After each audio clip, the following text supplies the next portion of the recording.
പെരുന്നാളിനും മറ്റും ചെറിയ കുഞ്ഞുമക്കളെയും കൂട്ടിയിട്ട് പള്ളിയിൽ വരുന്ന ചില രക്ഷിതാക്കളുണ്ട്.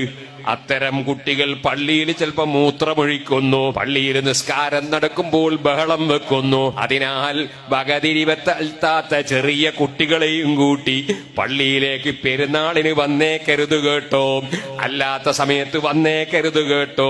ഇത് പള്ളിയാണെന്ന് ബോധമില്ലാത്ത കുരുന്നു മക്കളെയും കൂട്ടി പള്ളിയിൽ വന്നിട്ട് പള്ളിയിൽ അവർ മൂത്രമൊഴിച്ചാ നീ കുറ്റക്കാരനാണ്, നിസ്കരിക്കുന്ന സമയത്ത് ബഹളം വെച്ചാ നീ കുറ്റക്കാരനാണ്. അതുകൊണ്ട് അത്തരം ചെറിയ കുഞ്ഞുമക്കളെ പള്ളിയിലേക്ക് കൂട്ടി വരാൻ പാടില്ല. ഒരു ദിവസം അതാ പള്ളി നോക്കുന്ന ആള് വിളിച്ചു പറയുന്നു, നല്ല പുതിയ കാർപ്പറ്റാണ് ഉസ്താദേ, പക്ഷേ ഒരാൾ വന്ന് സുജൂദ് ചെയ്തൊക്കെ മൂത്രം മണത്തിട്ട് സുജൂദ് ചെയ്തൂടാ. അവിടെയുള്ള CCTV പരിശോധിച്ച് നോക്കുമ്പോ ഒരു ചെറിയ കുട്ടി മൂത്രമൊഴിച്ചതാണ്. പക്ഷേ അത് കണ്ട ആളെന്താ ചെയ്തത്, കുട്ടിയെയും കൂട്ടി പോയതാണ്.